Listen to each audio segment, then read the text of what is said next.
الحمد لله نحمده ونستعينه ونستغفره ونؤمن به ونتوكل عليه ونعوذ بالله من شرور أنفسنا ومن سيئات أعمالنا من يهده الله فلا مضل له ومن يضلله فلا هادي له ونشهد أن لا إله إلا الله وحده لا شريك له ونشهد أن سيدنا وسندنا ومولانا محمدا عبده ورسوله أرسله بالحق بشيرا ونذيرا وداعيا إلى الله بإذنه وسراجا منيرا اللهم صل على محمد وعلى آل محمد كما صليت على إبراهيم وعلى آل إبراهيم إنك حميد مجيد اللهم بارك على محمد وعلى آل محمد كما باركت على إبراهيم وعلى آل إبراهيم إنك حميد مجيد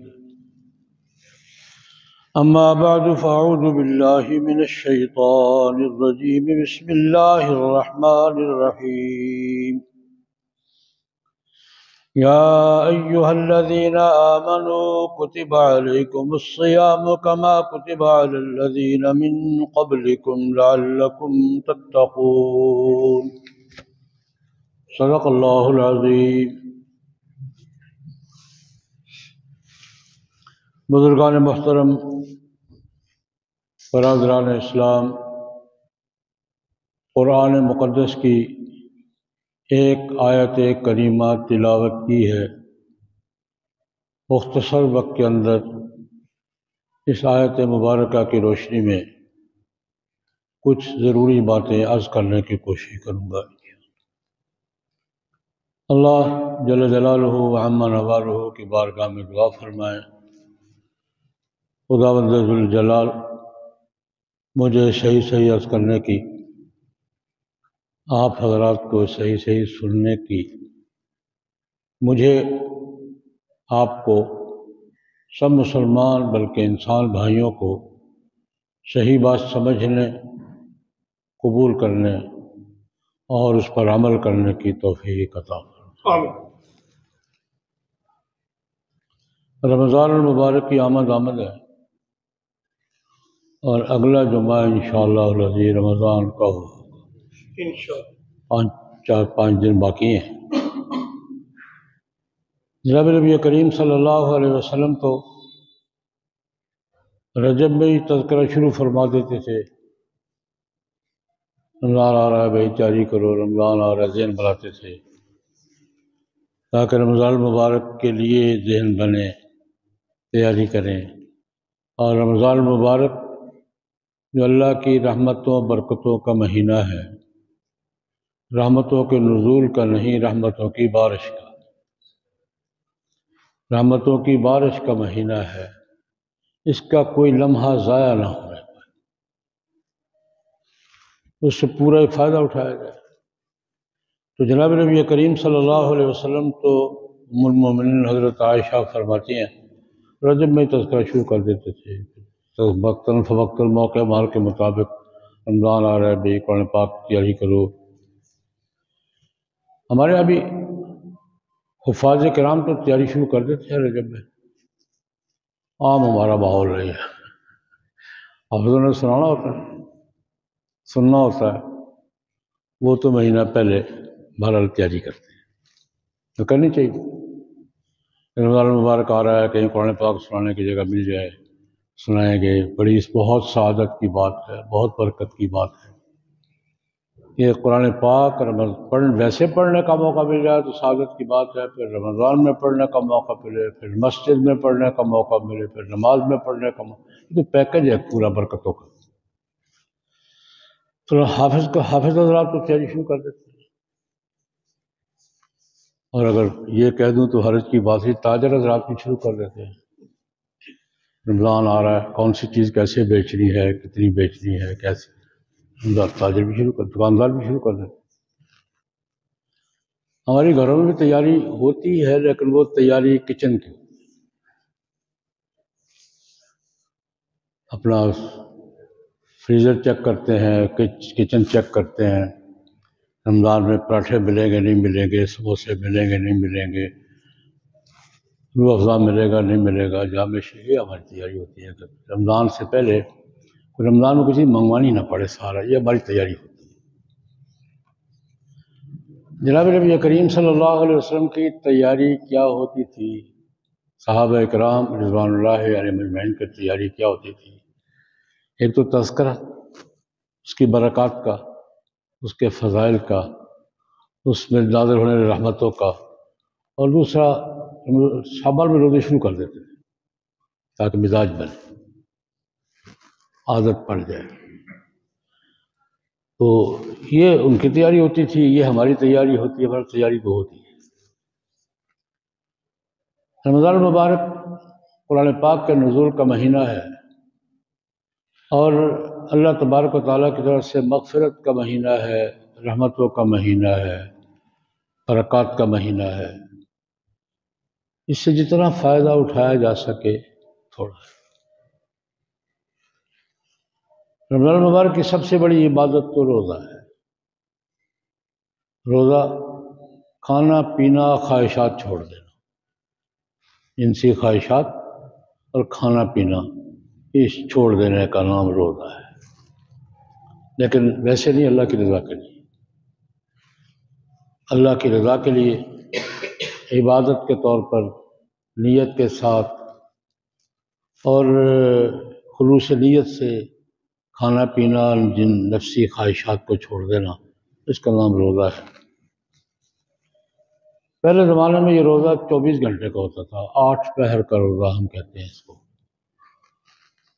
اس کا دورانیہ یہ ہوتا تھا کہ رات کو جب بھی کھانا پینا، جب بھی سوئے ہیں، 10 بجے سوئے ہیں، 11 بجے سوئے ہیں، رات کو سونے کے ساتھ روزہ شروع ہو جاتا تھا، اور اگلے دن پورب آفتاب یہ 20 گھنٹے کا ہوتا تھا یا جتنا ہوتا تھا۔ سحری نہیں تھی، پہلی امتوں کے روزوں میں سحری نہیں تھی، رات کو سونے سے پہلے جو کھا پی لیا کھا۔ ہمارے ہاں بھی ابتدا میں یہی تھا، ابتدائی 2-4 سال ایسے ہی تھا کہ سحری نہیں تھی۔ اللہ تبارک و تعالیٰ نے جناب نبی کریم صلی اللہ علیہ وسلم کی برکت سے جو ہمیں سہولتیں عطا فرمائیں، بڑی سہولتیں دی ہیں۔ جناب نبی کریم صلی اللہ علیہ وسلم کی برکت سے ہمیں بڑی سہولتیں ملی، اب سہولتیں گننا شروع کرتے تو شمار نہیں کر سکے گی۔ ریلیکس لے لیا، یہ بھی چلو، یہ بھی چھوڑ دو، یہ بھی چھوڑ دو، یہ بھی چھوڑ دو، یہ کر لو، یہ تھوڑا کر لو، بڑی سہولتیں ملی ہمیں۔ ان میں سے ایک سہولت یہ بھی ہے کہ سحری دے دیا، روزے کا دورانیہ کم کر دیا، اس کو ٹیکنیکل زبان میں یوں بیان کریں گے کہ روزے کا دورانیہ کم کر دیا، رات کو روزے سے نکال دیا، اب رات روزے میں شامل نہیں ہے۔ تو ایک لطیفہ محدثین نے لکھا ہے کہ ایک آدمی نے، بھی لطائف بھی چلتے ہیں، حضرت علی بن حاتم رضی اللہ تعالیٰ عنہ صحابی رسول ہیں، حاتم طائی کے بیٹے ہیں، بڑے بزرگ صحابی تھے، بڑے اکابر صحابہ میں سے۔ تراویح پڑھ کے بعد حضرت عثمان کی خلافت کا زمانہ ہے، امیر المومنین حضرت عثمان نے کہا، علی آؤ یار تم کھا پی لو۔ فرمایا میرا روزہ ہے، تراویح کے بعد میرا روزہ ہے۔ حافظ ابن حجر نے علیہ صحابہ میں واقعہ نقل کیا۔ تراویح کے بعد حضرت عثمان فرما رہے ہیں حضرت علی بن حاتم سے کہ یار کچھ کھا پی لو، میرا روزہ ہے۔ وہ خدا کا بندہ، یہ کون سا روزہ ہے؟ یہ کون سا روزہ ہے رات کے وقت؟ تو نے کہا دن میں گرمی ہوتی ہے بہت زیادہ، تو مجھے ایک دوست نے مشورہ دیا تھا تو رات کا رکھ لیا۔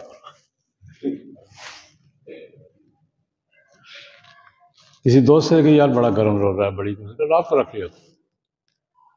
حضرت عثمان سمجھ گیا۔ ایک صحابی تھے نعیمان رضی اللہ تعالیٰ عنہ، بڑے دل لگی کرنے والے صحابی تھے، حضور کے ساتھ کوئی معاف نہیں کرتے تھے، کر لیتے تھے، دل ہلکی پھلکی دل لگی کر لیتے تھے۔ تمہیں تم نعیمان نے تو نہیں کہا؟ جی حضرت جی نے کہا خدا کا بندہ وہ دل لگی کر رہا تھا، تم نے روزہ رکھ لیا۔ اس سے تو دل لگی سے تمہیں کہا، تم نے کہا روزہ بڑا گرم ہے، اسے کہا رات کو رکھ لیا۔ پھر وہ تو دل لگی تھی، مسئلہ تھوڑی بتا رہا، وہ نہیں تو وہ نعیمان ہے۔ نعیمان بڑے ظریف الطبع بزرگ تھے، بڑے واقعات محدثین نے نقل کیے ہیں، جناب نبی کریم صلی اللہ علیہ وسلم کے ساتھ بھی کر جاتے تھے۔ حافظ ابن حجر نے واقعہ لکھا ہے، ایک دن نعیمان آ رہے ہیں باہر سے، نبی کریم صلی اللہ علیہ وسلم مجلس میں تشریف فرما ہے مسجد میں، تو باہر انگوروں کی گریڑی لگی ہوئی تھی، اس سے کہتے ہیں انگور دے دو میں لے جاتا ہوں، اگر پسند آ گیا تو حضور کھا لیں گے، تھوڑی دیر کے بعد آ کے پیسے لے جانا ورنہ میں واپس کر لوں۔ ایسے ہوتا ہے۔ وہ کلو آدھا کلو انگور لیے، مجلس لگی ہوئی ہے، یا اصل انگور کھائیں گے؟ کھا لیں گے، رکھ دیے، سب نے کھائے۔ اتنے میں ریڑھی والا آ گیا، یا رسول اللہ اس کو پیسے دے۔ کس بات کے؟ انگور نہیں کھائے؟ وہ خدا کے بدلے انگور کھائے ہیں نا، پیسے دلوائے۔ وہ اس مزاج کے اس مزاج کے بزرگ تھے۔ حضرت عثمان نے کہا خدا کے بدلے، رحمان نے تو نہیں کہا؟ جی حضرت کہا تو اس کا خدا کے بدلے، وہ دل لگی کر رہا تھا، تم نے اس کو سنجیدہ سمجھ لیا۔ تو خیر رات روزے سے نکال دی، اور سحری کو صرف ہمارے لیے گنجائش نہیں دی، سنت قرار دی۔ یہ نہیں کہ سحری کرنا چاہو تو کر سکتے ہو، نہیں، سحری کو ہمارے لیے کیا قرار دیا؟ سنت قرار دیا۔ اور دن کا روزے کا دورانیہ مقرر کر دیا کہ شروع کہاں سے ہوگا؟ حتیٰ یتبین لکم الخیط الابیض من الخیط الاسود من الفجر۔ صبح جو پو پھٹتی ہے نا، ہم اس کو پو پھٹنا کہتے ہیں،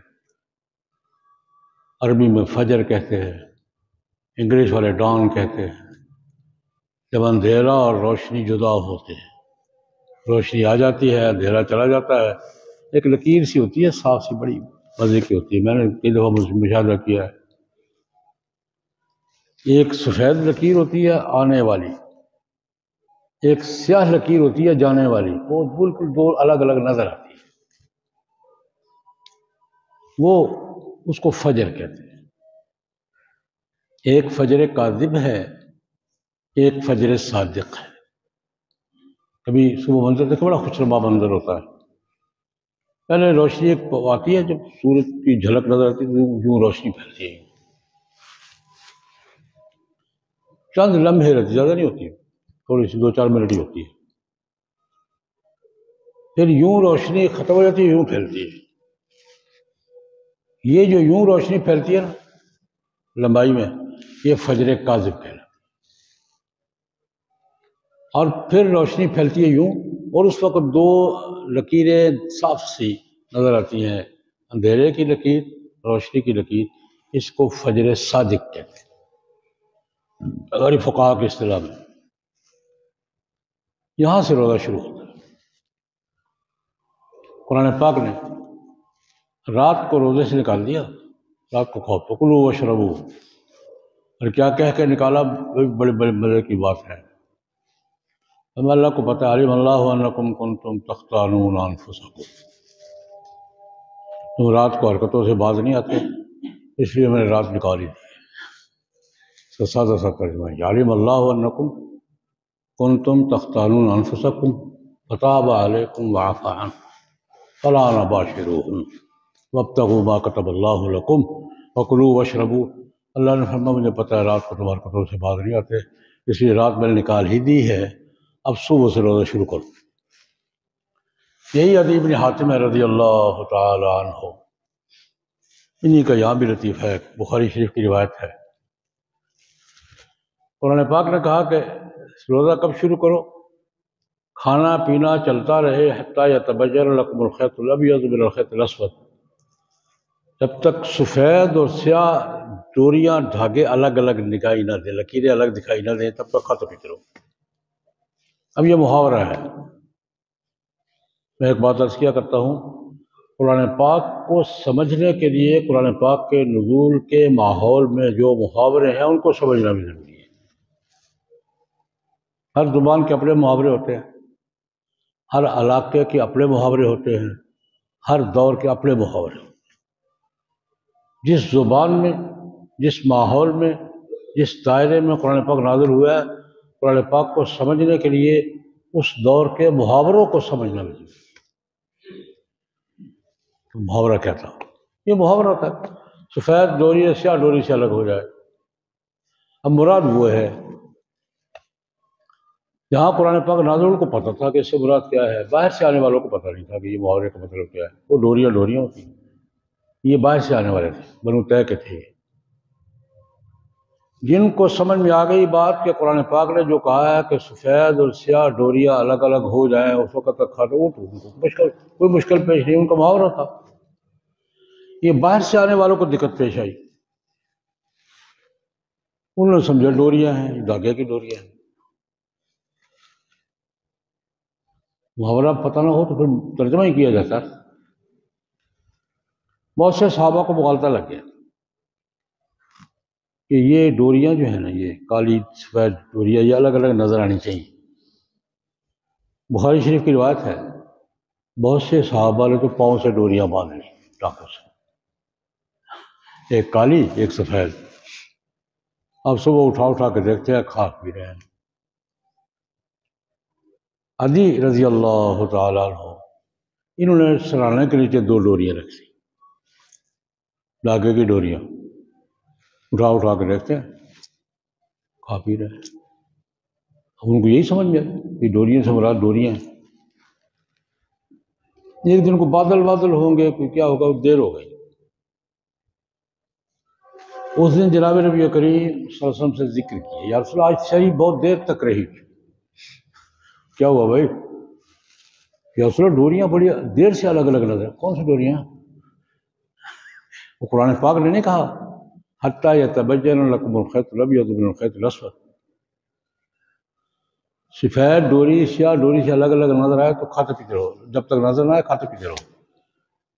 تو میں نے تو سرہانے کے نیچے 2 ڈوریاں رکھی ہوئی ہیں، ایک کالی ایک سفید، تو میں اٹھا کے دیکھتا ہوں، جب تک الگ الگ دکھائی نہیں دیتی کھاتا پیتا رہتا ہوں، اور آج بہت دیر کے بعد الگ الگ نظر آئیں، تو بادل ہوں گے۔ نبی کریم صلی اللہ علیہ وسلم مسکرائے اور ایک جملہ فرمایا دل لگی کا، اذن لبسادتک عریض یا عدی، اذن لبسادتک عریض یا عدی، عدی تیرا سرانا اتنا چوڑا ہے، او خدا کے بندے وہ ڈوریاں تیرے سرانے کے نیچے آ گئی، یہ نہیں وہ۔ پھر قرآن پاک نے وضاحت کی من الفجر، یہ تمہارے دھاگے کی ڈوریاں نہیں، فجر کی ڈوریاں۔ تو ایک بات درمیان میں عرض کرتا کہ یہ قرآن پاک کو سمجھنے کے لیے اس دور کو سمجھنا بھی ضروری ہوتا ہے، محاورے سمجھنا بھی ضروری ہوتا ہے، نبی کریم صلی اللہ علیہ وسلم کی تشریحات کو بھی سمجھنا ضروری ہوتا ہے۔ یہ نہیں کہ میں عربی جانتا ہوں میں سمجھ لوں گا، یہ ایک ضرورت یہ بھی ہے فہم قرآن کی۔ خیر رات نکال دی، 3 کر۔ پہلی امتوں کے روزے میں اور ہماری امت کے روزے میں بڑا بنیادی فرق یہ ہے کہ ان کا دورانیہ تھا رات کو سونے سے لے کر اگلے دن مغرب تک، ہمارا دورانیہ یہ ہے طلوع فجر سے لے کر غروب آفتاب تک، 3 4 5 6 گھنٹے نکال دیے۔ سردیوں میں زیادہ نکل جاتے ہیں، گرمیوں میں تھوڑے نکلتے ہیں، لیکن نکل جاتے ہیں۔ پہلی امتوں کے ایک روزے کا اور بھی ذکر آتا ہے، قرآن پاک میں ہے، جس کو ہم چپ کا روزہ کہتے ہیں، ہماری شریعت میں نہیں ہے۔ میں 3 دن نہیں بولوں گا جی، 4 دن کلام نہیں کروں گا، چپ. اس کو ہمارے یہاں کیا کہ چپ کرو، ہماری شریعت میں نہیں. پہلی مت تھا. بخاری شریف کی روایت ہے، نبی کریم صلی اللہ علیہ وسلم سفر میں ہے، غالباً حجۃ الوداع کا سفر ہے یا فتح مکہ کا ہے. ایک بابا جی، ایک خاتون کا ذکر ہے، چپ بولتی نہیں، اسے بات نہیں کرتی. تھوڑی دیر ایک دن دیکھا وہ بات نہیں، کسی سے بات نہیں کرتی. ہمیں سے پوچھو کیا وہ خیر تو ہے؟ میرا چپ کر ہوتا ہے. ہمارے کوئی کھائے پیے، کوئی چپ کر روزہ نہیں ہوتا، باتیں کرے. ہمارے یہاں چپ کر روزہ یہ کوئی عبادت کا حصہ نہیں ہے، لیکن پہلی امتوں میں تھا. اللہ رب العزت نے خود حضرت مریم علیہ السلام سے کہا فَقُولِي إِنِّي نَذَرْتُ لِلرَّحْمَٰنِ صَوْمًا فَلَنْ أُكَلِّمَ الْيَوْمَ إِنسِيًّا. حضرت مریم علیہ السلام کا ذکر قرآن پاک میں جہاں سورہ مریم میں ہی آئی. اب اللہ پاک نے بیٹا دے دیا، بیٹا دیا بغیر خاوند کے مسئلہ بن گیا. خاوند کے بغیر بیٹا ہوتا ہے نہیں، اور ہو جائے تو کیا ہوتا ہے، یہ سارا منظر سامنے رکھے. خاوند کے بغیر بیٹا ہوتا ہے، اور اگر ہو جائے تو پھر کیا ہوتا ہے. وہ ماحول بھی یہی تھا. اللہ پاک نے بیٹا دے دیا مریم علیہ السلام کو، بغیر خاوند کے دے دیا. کہتی نہیں یا اللہ میں کیسے بچہ جنوں گی، میں کیسے میرے آج تک کسی نے چھوا نہیں، میرا خاوند نہیں. کہتی اللہ کہ میں نے دینا دے دیا. اب اٹھایا ہوا ہے، اور اللہ سے یا اللہ اب میں لے کر جاؤں گی محلے میں، تو محلے والے تو پوچھیں کہ بیٹا کدھر سے لائی ہو، مجھے پوچھنا ہے کیا کروں. ایک جملہ فرمایا لیتنی کنت نسیا منسیا، کاش میں آج زندہ نہ ہوتی، مجھے اس سوال کا سامنا نہ کرنا پڑتا. ایک شریف عورت کو سوال کا سامنا کرنا پڑ جائے کہ تیری گود کا بچہ کس کا ہے، تو اس غریب کا کیا حال ہو. یا لیتنی مت قبل ھذا وکنت نسیا منسیا، کاش میں اس سے پہلے مر چکی ہوتی، مٹی میں مل چکی ہوتی، اس سوال کا سامنا نہ کرنا پڑتا جو آج مجھے کرنا پڑے گا. بچہ اٹھایا ہوا ہے گود میں. اللہ پاک نے کہا، اللہ پاک نے ہیلا بتایا. اللہ پاک نے مریم علیہ السلام کیا بتایا؟ ہیلا بتایا. فقولی، جب کوئی سوال کرے گا نا تو اشارے سے کہہ دینا انی نذرت للرحمن صوما فلن اکلم اليوم انسیا، میں نے روزے کی نیت مان کی ہوئی تھی، آج میں نے کسی سے بات نہیں کرنی. یہ چپ پر ہو رہا ہے تھا، ہماری امت میں نہیں. روزے کا پہلی امتوں کا اور ہماری امت کے 2 فرق میں نے رکھے. ایک فرق یہ ہے دورانیہ کم کر دیا. ایک فرق یہ ہے کہ کھانے پینے کا روزہ ہے، بولنے کا روزہ نہیں ہے. بولنے کا روزہ پہلی امتوں میں تھا، ہمارے یہاں نہیں ہے. یہ کوئی بڑا بنیادی فرق ہے پہلی امتوں کے روزے میں، ہمارے روزے میں.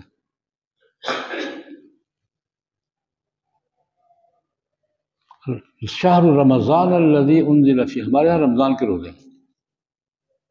رمضان چاند کا مہینہ ہے، چاروں موسموں میں گھومتا ہے. کبھی گرمی میں آ جائے گا، کبھی سردیوں میں آ جائے گا، کبھی بہار میں آئے گا، کبھی خزاں میں آئے گا. چاروں موسموں میں گھومتا ہے یہ، اور 30-31 سال میں پورے سال کا چکر مکمل کرتا ہے. اللہ کی قدرت ہے.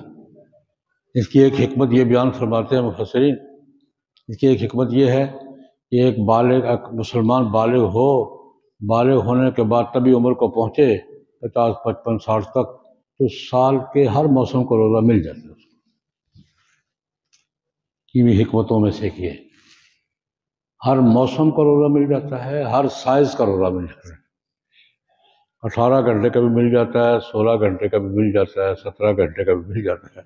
یہ 33 31 32 سال میں ایک مسلمان کو بالغ ہونے کے بعد طبی عمر تک پہنچنے تک سال کے ہر موسم، ٹھنڈے سے ٹھنڈا بھی، گرم سے گرم بھی، درمیانہ بھی، برساتی بھی، بہاری بھی، اور ہر سائز کا روزہ مل جاتا ہے. یہ اللہ پاک کی ایک حکمت یہ بھی.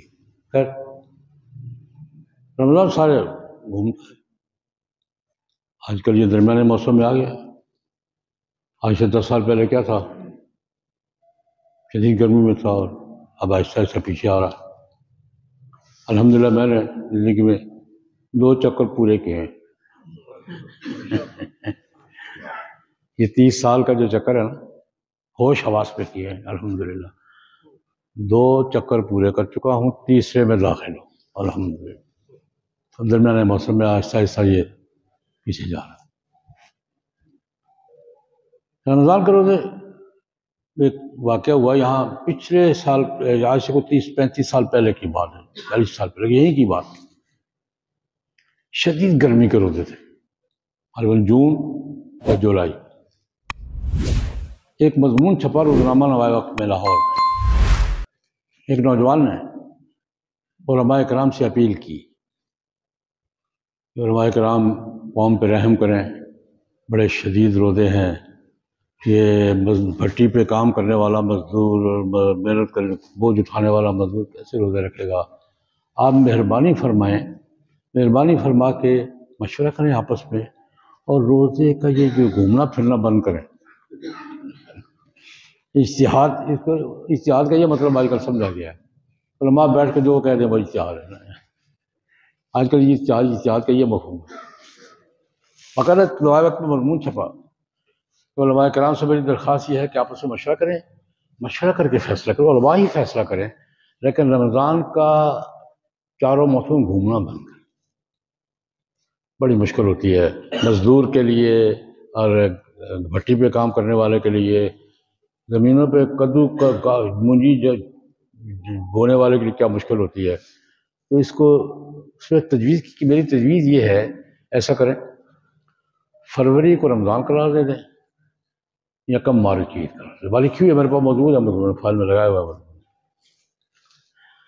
فروری کو رمضان قرار دے دیں اور یکم مارچ کی عید. 2 فائدے ہوں گے.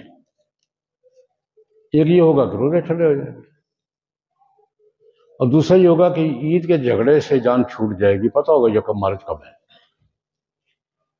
یہ عید کی رات کو روزے دہرا کمیٹیاں بیٹھتی ہیں، آدھی رات تک لوگ ٹی وی دیکھتے رہتے ہیں، ہوا ہے نہیں ہوا، کوئی کہتا ہو گیا، پشاور میں ہو جاتا ہے، لاہور میں نہیں ہوتا. یہ سارے جھگڑے ختم ہو جائیں گے.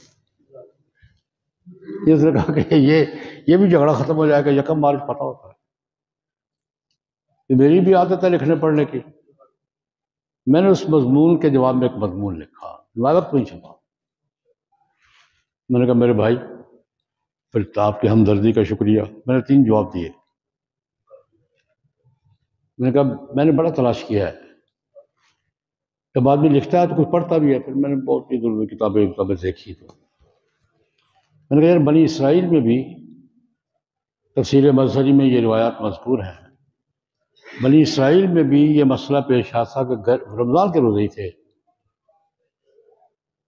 بنی اسرائیل میں بھی رمضان ہی کے روزے ہی تھے. وہ بھی سارا سال گھومتا تھا رمضان. ان کو بھی گرمیوں کو روزے نے تنگ کیا. انہوں نے علماء سے کہا یار مہربانی کرو. وہ علماء ضدی نہیں تھے. انہوں نے مشورہ کیا اور تبدیلی کر دی. اب دیکھیں عیسائی دوست ہمارے جو مذہبی ہیں مارچ کے روزے رکھتے ہیں. اپریل کا پہلا یا دوسرا اتوار ان کا ایسٹر ہوتا ہے. ایسٹر ان کی عید الفطر ہے. ہم جیسے روزے رکھنے کے بعد عید کرتے ہیں نا، یہ بھی روزے رکھنے کے بعد جو عید کرتے ہیں اس کو ایسٹر کہتے ہیں. عید الفطر ہے ان کی. اپریل کا پہلا سنڈے ہوتا ہے، دوسرا سنڈے یہ ان کا ہوتا ہے. انہوں نے بھی یہی مشکل پیش آئی. تفسیر مظہری میں یہ تفسیر سے یہ روایت مذکور ہے. علماء نے مشورہ پر ٹھیک ہے جائے، لیکن یہ کیا کہ ہم فروری کے روزے کریں گے، لیکن چونکہ گڑبڑ کر رہے ہیں نا مارچ کو، انہوں نے مارچ کے رکھے، گڑبڑ کر رہے ہیں تو 10 روزے کفارے کے رکھیں گے.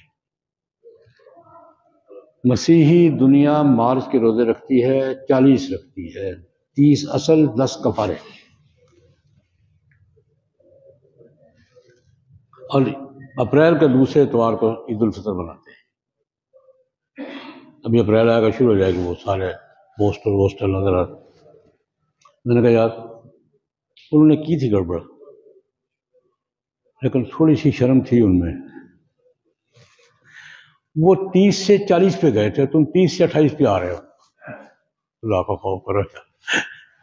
میرا بات کا لہجہ یہی ہے، میں نے کہا وہ 30 سے 40 پہ گئے تھے، تم 30 سے کس پر آ گئے ہو؟ 28۔ 4 سال کے بعد 29واں، اور 30ویں سے ہمیشہ چھٹی۔ میں نے کہا خدا کا خوف کرو یار، بات تو ٹھیک کرو نا۔ لیکن اصل جواب میں نے دیا، ٹھیک ہے ان کے اتھارٹی ہوگی علماء کو، میں نہیں انکار کرتا، ہوگی۔ قرآن پاک نے کہا ہے رمضان میں روزے رکھنے ہیں، ہم فیصلہ کریں کہ رمضان کے علاوہ رکھنے ہیں، تو یہ تبدیل کرنے کی اتھارٹی کون ہے؟ قرآن پاک کے حکم کو تبدیل کرنے کی اتھارٹی کون ہے؟ پارلیمنٹ ہے؟ سپریم کورٹ ہے؟ کون اتھارٹی ہے کوئی؟